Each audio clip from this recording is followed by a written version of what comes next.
ಎಲ್ಲರಿಗೂ ನಮಸ್ಕಾರ. ನಾನು ನಿಮ್ಮ ಗಂಗಾಧರ್ ಬೇಂದ್ರೆ. ನೀವು ನೋಡ್ತಾ ಇದ್ದೀರಾ ರಮಾಬಾಯಿ ಟ್ಯುಟೋರಿಯಲ್. ನನ್ನ ಹಿಂದಿನ ಕ್ಲಾಸ್ನಲ್ಲಿ 10ನೇ ತರಗತಿಯ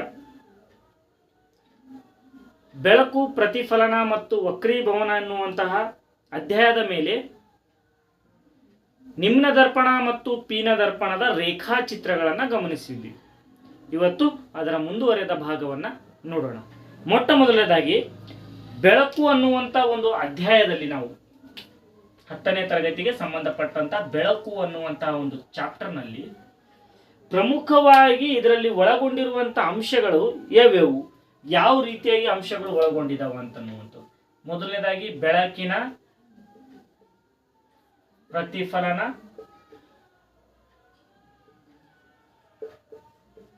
ಮತ್ತು ವಕ್ರೀಭವನ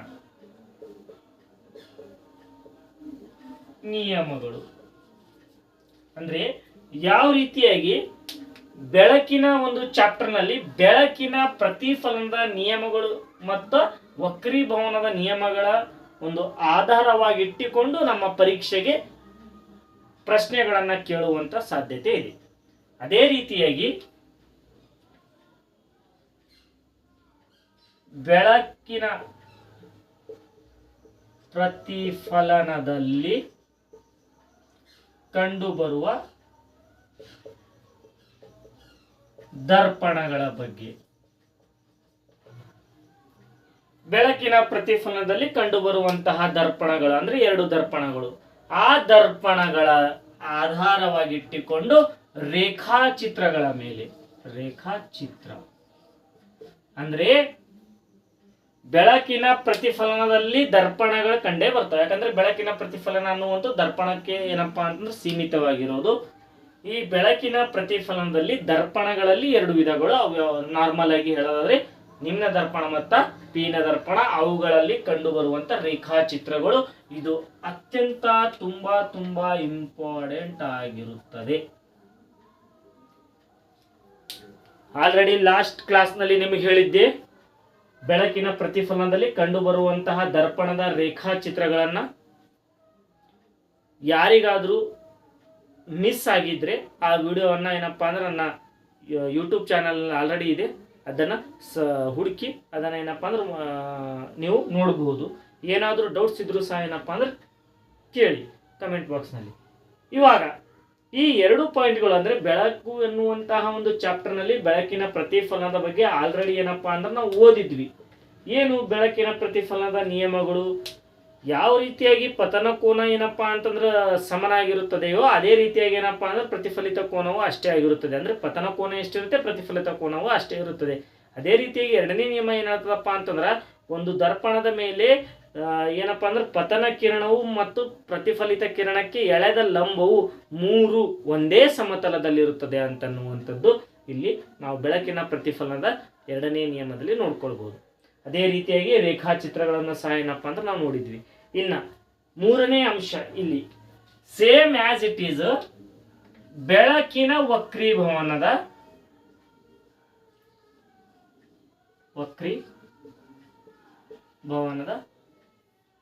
ನಿಯಮಗಳು. ಬೆಳಕಿನ ವಕ್ರೀಭವನದ ನಿಯಮಗಳು.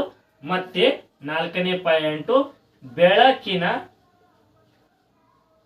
ವಕ್ರೀಭವನದಲ್ಲಿ ಕಂಡುಬರುವ ಮಸೂರಗಳು.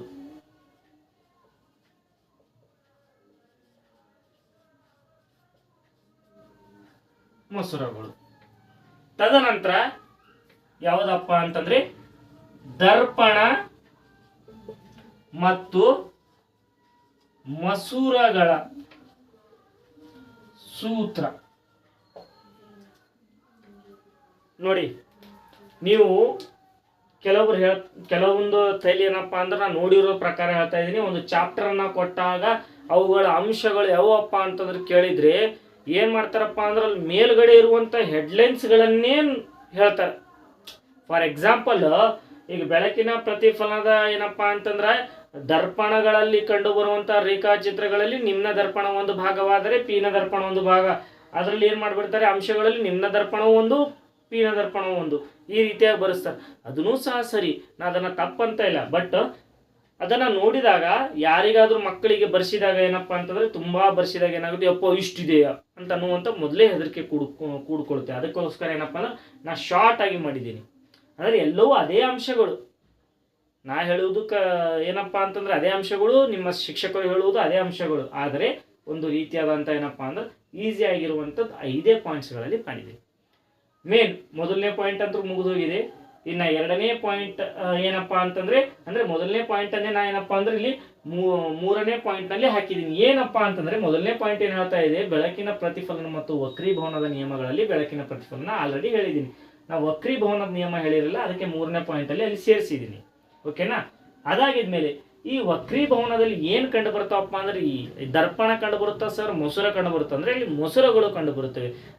ಈ ಮೊಸರಗಳು ಏನಪ್ಪ ಅಂತಂದರೆ ಇವುಗಳ ರೇಖಾಚಿತ್ರಗಳನ್ನು ಇಲ್ಲಿ ಸಹ ನೋಡ್ಬೇಕು. ಯಾವ ರೀತಿಯಾಗಿ ದರ್ಪಣದಲ್ಲಿ ರೇಖಾಚಿತ್ರಗಳನ್ನು ನೋಡಿದರೆ ಅದೇ. ಇವಾಗ ಪುಸ್ತಕದಲ್ಲಿ ನಿಮ್ಮ ಟೆಕ್ಸ್ಟ್ ಬುಕ್ನಲ್ಲಿ, ಗೋರ್ಮೆಂಟ್ನ ಟೆಕ್ಸ್ಟ್ ಬುಕ್ನಲ್ಲಿ ಪ್ರತಿಯೊಂದು ಸ್ಟೆಪ್ ಬೈ ಸ್ಟೆಪ್ ಏನಪ್ಪ ಅಂದ್ರೆ ಕೊಟ್ಟಿದ್ದಾನೆ. ಒಂದು ಬೆಳಕಿನ ಪ್ರತಿಫಲನ ಆಗಿದ ನಂತರ ಏನಪ್ಪ ರೇಖಾಚಿತ್ರಗಳು, ಆ ರೇಖಾಚಿತ್ರ ಆಗಿದ್ಮೇಲೆ ಅವುಗಳ ಮೇಲೆ ಬರುವಂತಹ ಏನಪ್ಪ ಅಂದ್ರೆ ಲೆಕ್ಕಗಳು ಅಥವಾ ಸೂತ್ರದ ಆಧಾರದ ಮೇಲೆ ಹೋಗಿ ಲೆಕ್ಕಗಳನ್ನು ಇಟ್ಟಿದ್ದಾನೆ. ಅದೇ ರೀತಿಯಾಗಿ ಏನಪ್ಪ ಅಂತಂದರೆ ಬೆಳಕಿನ ವಕ್ರೀಭವನದ ನಿಯಮಗಳಾಗಿದ್ಮೇಲೆ ಬೆಳಕಿನ ಮೊಸರದ ಬಗ್ಗೆ ಕೊಟ್ಟಿದ್ದಾನೆ, ಅವುಗಳ ರೇಖಾಚಿತ್ರ ಮತ್ತು ಅವುಗಳ ಮೇಲೆ ಕಂಡು ಬರುವಂಥ ಕೆಲವೊಂದು ಸೂತ್ರಗಳ ಆಧಾರದ ಮೇಲೂ ಲೆಕ್ಕಗಳನ್ನು ಕೊಟ್ಟಿದ್ದಾನೆ. ಆ ರೀತಿಯಾಗಿ ಏನಪ್ಪ ಸ್ಟೆಪ್ ಬೈ ಸ್ಟೆಪ್ ಕೊಟ್ಟಿದ್ದಾನೆ. ನಾನೇನು ಮಾಡಿದ್ದೀನಿ, ಮೊದಲು ನಿಮ್ಮ ಭಾಷಿಕವಾದಂಥ ಅಂದರೆ ಯಾವ ರೀತಿಯಾಗಪ್ಪ ಅಂತಂದರೆ ನಿಮಗೆ ಅರ್ಥವಾಗುವಂತಹ ಒಂದು ಕನ್ನಡ ಭಾಷೆಯಲ್ಲಿ ಬರೆದಿದ್ದೀನಿ. ಇಲ್ಲಿ ಮೊದಲನೇದಾಗಿ ಏನಪ್ಪ ಅಂದ್ರೆ 4 ನೋಡಿ, ಈ 4 ಏನಪ್ಪ ಅಂತಂದರೆ ಗಮನ ಇಟ್ಟು ಕೇಳಿದರೆ ಗೊತ್ತಾಗುತ್ತದೆ. ಇನ್ನು ಲಾಸ್ಟ್ನೇದು 5ನೇದು ಏನಪ್ಪ ಅಂತಂದರೆ ಒಂದು ಗಣಿತೀಯ ಸೂತ್ರವಾಗಿ ಏನಪ್ಪ ಅಂದ್ರೆ 5ನೇ ಸ್ಟೆಪ್ಪನ್ನು ಅಥವಾ 5ನೇ ಅಂಶವನ್ನು ಇಲ್ಲಿ ಮಾಡ್ಕೊಂಡಿದ್ದೀನಿ. ಎಲ್ಲ 4 ಏನಪ್ಪ ಅಂತಂದರೆ ಒಂದು ನಾವು ಗಮನವಿಟ್ಟು ಕೇಳಿದಾಗ ಅಥವಾ ನೋಡಿದಾಗ ಕಲಿಯುವಂಥದ್ದು. ಆದರೆ 5ನೇ ಅಂಶವಾದಂತಹ ದರ್ಪಣ ಮತ್ತು ಮೊಸರುಗಳ ಸೂತ್ರದ ಆಧಾರದ ಮೇಲೆ ಕಂಡುಬರುವ ಲೆಕ್ಕಗಳೆಲ್ಲವೂ ಏನಪ್ಪ ಅಂತಂದರೆ ನಾವು ಪ್ರಾಕ್ಟೀಸ್ ಮಾಡಲೇಬೇಕು. ಇವೆಲ್ಲವೂ ಪ್ರಾಕ್ಟೀಸ್ ಮಾಡಬೇಕು. ಬಟ್ ನಾರ್ಮಲ್ ಆಗಿ ಇದಕ್ಕೆ ಕಂಪೇರ್ ಮಾಡಿದಾಗ ಸ್ವಲ್ಪ ವ್ಯತ್ಯಾಸಗಳು ಕಂಡು ಬರ್ತವೆ. ಅದು ಸಹಜವಾಗಿ ನಿಮ್ಗೆ ಗೊತ್ತಾಗಿರ್ಬೋದು. ಓಕೆನಾ? ಇದಿಷ್ಟೇನಪ್ಪ ಅಂತಂದ್ರೆ ಇಲ್ಲಿ ನೋಡಿರುವಂಥ ಕೆಲವೊಂದು ಅಂಶಗಳು. ಇವತ್ತಿನ ಒಂದು ಕ್ಲಾಸ್ನಲ್ಲಿ ನಾನು ನೇರವಾಗಿ ಬೆಳಕಿನ ವಕ್ರೀಭವನದಲ್ಲಿ ಕಂಡುಬರುವಂಥ ಮೊಸರದ ಕಡೆಗೆ ಹೋಗ್ತೀನಿ. ಮೊಸರುಗಳ ಆಗಿದ ನಂತರ ಅದರ ನಿಯಮವನ್ನು ಹೇಳ್ತೀನಿ ಮಕ್ಕಳೇ. ಓಕೆನಾ? ಮೊದಲನೇದಾಗಿ ಬೆಳಕಿನ ಪ್ರತಿಫಲನದಲ್ಲಿ ಏನಪ್ಪ ಅಂತಂದ್ರೆ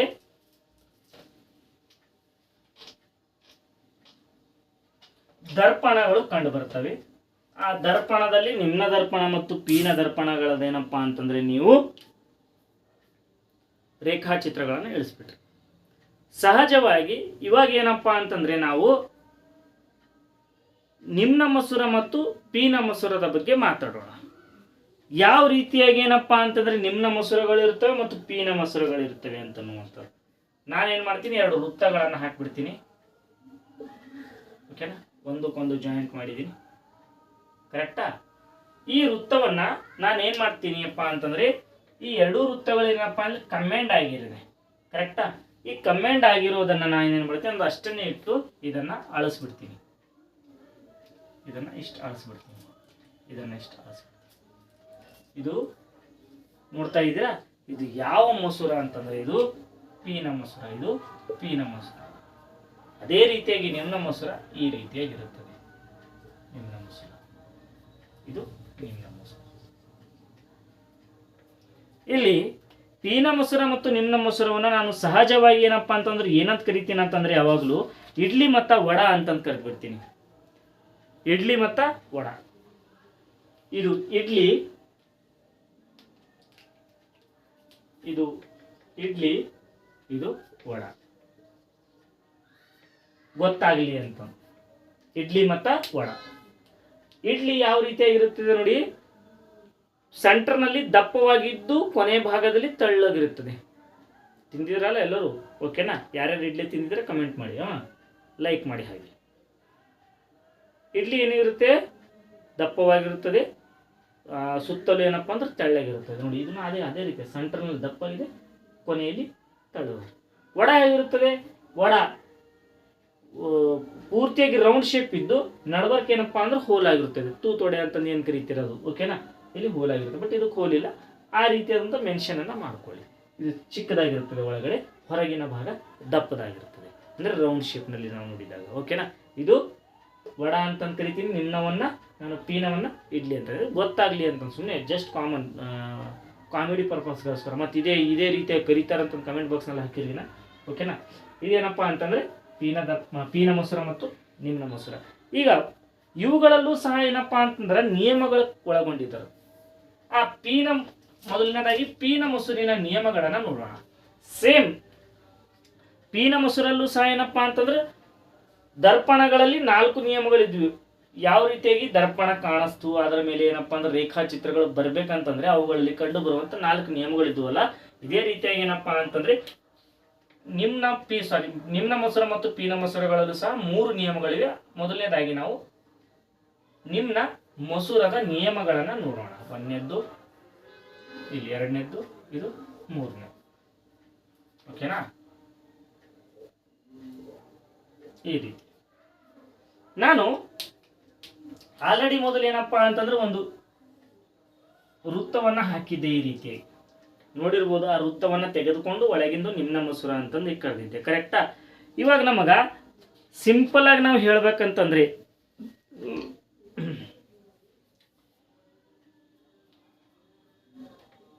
ಇದು ಸೆಂಟರ್ ಪಾಯಿಂಟ್ ಅಂತ ತಿಳ್ಕೊಳ್ಳಿ. ಈ ಸೆಂಟರ್ ಪಾಯಿಂಟ್ ಏನಂದ್ರೆ ಈಗ ಒಂದು ಕೈವಾರ ತಗೊಳ್ತಿರಲ್ಲ, ಆ ಕೈವಾರದಿಂದ ಏನಪ್ಪಾ ಅಂದ್ರೆ ಒಂದು ವೃತ್ತವನ್ನ ಹಾಕಿದ್ರಿ. ಈ ಕಡೆ ಇಟ್ಕೊಂಡು ಈ ಕೈವಾರದಿಂದ ಈಚ್ ಕಡೆ ವೃತ್ತ ಹಾಕಿದ್ರಿ. ಈ 1ನೇ ಪಾಯಿಂಟ್ ಇಲ್ಲಿ ಟಚ್ ಆಗ್ತಿದೆ, 1 ಪಾಯಿಂಟ್ ಇಲ್ಲಿ ಟಚ್ ಆಗ್ತಿದೆ, 2ನೇ ಪಾಯಿಂಟ್ ಇಲ್ಲಿ ಟಚ್ ಆಗ್ತಿದೆ, 3ನೇ ಪಾಯಿಂಟ್ ಇಲ್ಲಿ ಟಚ್ ಆಗ್ತಿದೆ, 4ನೇ ಪಾಯಿಂಟ್. ಇದನ್ನ ಏನಂತ ಕರೀತೀರಾ? ಇದನ್ನ F1 ಅಂತಂದು ಕರೀರಿ, ಇದನ್ನ F2 ಅಂತಂದು ಕರೀರಿ, ಇದನ್ನ 2F1 ಅಂತ ಕರೀರಿ, ಇದನ್ನ 2F2 ಅಂತಂದು ಕರೀರಿ. ನಾನು ಈ ರೀತಿಯಾಗಿ ನಿಂತಿದ್ರೆ ನಾನು ಏನಪ್ಪಾ ಅಂತಂದ್ರೆ ಪೀನ ಮೊಸರ ಅಂತ ತಿಳ್ಕೊಂಡಿದ್ರೆ ನನ್ನ ಬಲಬದಿಯಲ್ಲಿ, ಓಕೆನಾ, ನನ್ನ ಬಲಬದಿಯಲ್ಲಿ ಯಾವತ್ತು F2, F1 ಮತ್ತು F1ಗಳು ಇರುತ್ತವೆ, ಓಕೆನಾ. ನಿಮ್ದು ಅಪೋಸಿಟ್ನಲ್ಲಿ ಹೋಗಿದಾಗ ನಿಮ್ಮ ಬಲಬದಿಯಲ್ಲಿ ಏನಪ್ಪಾ ಅಂತಂದ್ರೆ 2F2, F2 ಇರುತ್ತದೆ. ಅಪೋಸಿಟ್ ಹೋಗಿದಾಗ ನೇರವಾಗಿ ನೀವೇ ನಿಮ್ಮ ಪೀನ ಮೊಸರ ಅಂತ ತಿಳ್ಕೊಂಡಿದ್ದಾಗ ನಿಮ್ಮ ಬಲಬದಿಯಲ್ಲಿ 2F1 ಮತ್ತೆ F1ಗಳಿರುತ್ತವೆ. ನಿಮ್ಮ ಎಡಬದಿಯಲ್ಲಿ 2F2 ಮತ್ತೆ F2ಗಳಿರುತ್ತವೆ. ಅರ್ಥ ಮಾಡ್ಕೊಳ್ಬೇಕು. Left side F2, right side F1, right side 2F1, left side 2F2. ನೀವೇ ಪೀನ ಮೊಸರು ಅಂದ ತಿಳ್ಕೊಂಡಿದ್ದಾಗ, ಓಕೆನಾ. ಅಪೋಸಿಟ್ ಆಗಿ ತಿಳ್ಕೊಂಡಿದ್ರೆ ವಿರುದ್ಧವಾಗಿ. ಈಗ ನಾನು ಎದುರುಗಡೆ ಬರೀತಾ ಇದ್ದೀನಪ್ಪ ಅಂತಂದ್ರೆ ರೈಟ್ ಸೈಡು 2F2 ಮತ್ತೆ F2ಗಳು ಬಂದಿದ್ರೆ ಲೆಫ್ಟ್ ಸೈಡು 2F1 ಮತ್ತೆ F1ಗಳು ಬರ್ತವೆ, ಓಕೆನಾ. ಸ್ವಲ್ಪ ಗಮನವನ್ನು ಹರಿಸ್ಬೇಕು. ಅದಾಗಿದ ಮೇಲೆ ನಾವು 3 ನಿಯಮಗಳನ್ನು ಕೊಟ್ಟಿದ್ದೇವೆ. ಈ 3 ನಿಯಮಗಳನ್ನು ಏನಪ್ಪಾ ಅಂದ್ರೆ ಒಂದೊಂದಾಗಿ ನೋಡೋಣ ಬನ್ನಿ. ಇವಾಗ ಮೊದಲನೇದಾಗಿ ವಸ್ತು ಏನಾದರೂ ಅದರ ತಲೆ ಕಾಣಿಸ್ತಾ ಇದೆ ಅಂತ ತಿಳ್ಕೊಳ್ಳಿ. ಅದರ ತಲೆ ಕಾಣಿಸ್ತಾ ಇದ್ರೆ ಮೊಸೂರಕ್ಕೆ ಏನಪ್ಪಾ ಅಂದ್ರೆ ಹೋಗಿ ದರ್ಪಣ ಮೊಸೂರಕ್ಕೆ ಟಚ್ ಆಗಿ ಅದು ಏನಾಗುತ್ತದಪ್ಪ ಅಂತಂದ್ರೆ F1ನ ಮುಖಾಂತರವಾಗಿ F2ನ ಮುಖಾಂತರವಾಗಿ ಹಾದು ಹೋಗುತ್ತದೆ. ತಲೆಯಲ್ಲಿರಬೇಕು. ಅರ್ಥ ಆಯ್ತಾ ಮಕ್ಕಳೇ? ವಸ್ತು ಏನಾದರೂ ಅದರ ಕಾಲು ಕಾಣಿಸ್ತಾ ಇದ್ರೆ ಮೊಸರಕ್ಕೆ ಟಚ್ ಆಗಿ ಅದು F2 ಮುಖಾಂತರ ಹಾದು ಹೋಗುತ್ತದೆ. 1ನೇ ನಿಯಮ, 2ನೇ ನಿಯಮ, ಇನ್ನು 3ನೇ ನಿಯಮ. ಇದು 2 ಈಸಿ ಇದೆ. ಮೊದಲನೇ ನಿಯಮದಲ್ಲಿ ಏನಾದರೂ ತಲೆ ಕಾಣಿಸ್ತಾ ಇದ್ರೆ ಮೇಲ್ಗಡೆ ಹೋಗಿ ಮೊಸರಕ್ಕೆ ಟಚ್ ಆಗಿ F2 ಮುಖಾಂತರ ಹಾದು ಹೋಗ್ಬೇಕು. 2ನೇ ನಿಯಮದಲ್ಲಿ ಏನಾದರೂ ಕಾಲ್ ಕಾಣಿಸ್ತಾ ಇದ್ರೆ ಮೊಸರಕ್ಕೆ ಟಚ್ ಆಗಿ F2 ಮುಖಾಂತರ ಹಾದು ಹೋಗ್ಬೇಕು. 3ನೇ ನಿಯಮದಲ್ಲಿ ಏನಾದರೂ ಕಾಲ್ಪನಿಕ ರೇಖೆ ಮೇಲೆ ವಸ್ತು ಇದ್ದರೆ, ಆದ್ರೆ ಈ ರೀತಿಯಾಗಿ ಅಟ್ಯಾಚ್ ಇದ್ದಿದ್ರೆ, ಓಕೆನಾ, ಈ ರೇಖೆ ಮೇಲೆ ಇದ್ದಿದ್ರೆ ಏನಾಗುತ್ತದಪ್ಪ ಅಂತಂದ್ರೆ ಸೆಂಟರ್ O ಪಾಯಿಂಟ್ ಅಂತಂದು ಏನ್ ಕರಿತೀವಿ, ಇದು O ಪಾಯಿಂಟ್ ಅಂತಂದ್ರೆ ಏನಪ್ಪಾ ಅಂತಂದ್ರೆ ದೃಕ್ ಕೇಂದ್ರ ಅಂತಂದು ಏನ್ ಕರಿತೀವಿ, ಆ ದೃಕ್ ಕೇಂದ್ರದ ಮುಖಾಂತರವಾಗಿ ಹಾದು ಹೋಗ್ತದೆ. ಇದು 3ನೇ ನಿಯಮ. 1ನೇ ನಿಯಮದಲ್ಲಿ ತಲೆ ಕಂಡಿದ್ರೆ ಮೊಸರಕ್ಕೆ ಪತನ ಕಿರಣವು ಮೊಸರಕ್ಕೆ ಟಚ್ ಆಗಿ ಪ್ರತಿಫಲಿತವು ಏನಪ್ಪಾ ಅಂದ್ರೆ F2 ಮೂಲಕ ಹಾದು ಹೋಗಿದ್ರೆ, 2ನೇ ನಿಯಮದಲ್ಲಿ ಕಾಲು ಕಾಣಿಸಿದ್ರೆ ಪೀನ ಮಸೂರಕ್ಕೆ ಟಚ್ ಆಗಿ ಪತನ ಕಿರಣವು ಪ್ರತಿಫಲಿತವು F2 ಮುಖಾಂತರ ಮೇಲ್ಗಡೆ ಹಾದು ಹೋಗ್ತದೆ. ಅದೇ ರೀತಿಯಾಗಿ ಕಾಲ್ಪನಿಕ ರೇಖೆಯ ಮೇಲೆ ಏನಾದರೂ ವಸ್ತು ಇದ್ದಿದ್ರೆ ಅದು ಏನಾಗುತ್ತೆ, ದೃಕ್ಕೇಂದ್ರದ ಮುಖಾಂತರವಾಗಿ ಹಾದು ಹೋಗುತ್ತದೆ. ಇದು ಏನಪ್ಪಾ ಅಂತಂದ್ರೆ ಪೀನ ದರ್ಪಣಕ್ಕೆ ಇರುವಂತಹ ಕೆಲವು ನಿಯಮಗಳು. ಇನ್ನು ನಾಳೆಯ ಒಂದು ಕ್ಲಾಸ್ನಲ್ಲಿ ಇವುಗಳ ರೇಖಾಚಿತ್ರಗಳನ್ನು ಗಮನಿಸೋಣ. ತದನಂತರ ವಕ್ರೀಭವನದ ನಿಯಮಗಳನ್ನು ಗಮನಿಸೋಣ. ತದನಂತರ ಏನಪ್ಪಾ ಅಂದರೆ ದರ್ಪಣ ಮತ್ತು ಸೂತ್ರದ ಮೇಲೆ ಕಂಡುಬರುವಂತಹ ಲೆಕ್ಕಗಳನ್ನು ನೋಡೋಣ. ಅಲ್ಲಿವರೆಗೆ ನನ್ನ ಚಾನಲನ್ನು ಸಬ್ಸ್ಕ್ರೈಬ್ ಮಾಡಿ, ಲೈಕ್ ಮಾಡಿ, ಶೇರ್ ಮಾಡಿ, ಕಮೆಂಟ್ ಮಾಡಿ, ಆದಷ್ಟು ನನ್ನ ಸಪೋರ್ಟ್ ಮಾಡಿ. ಧನ್ಯವಾದಗಳು.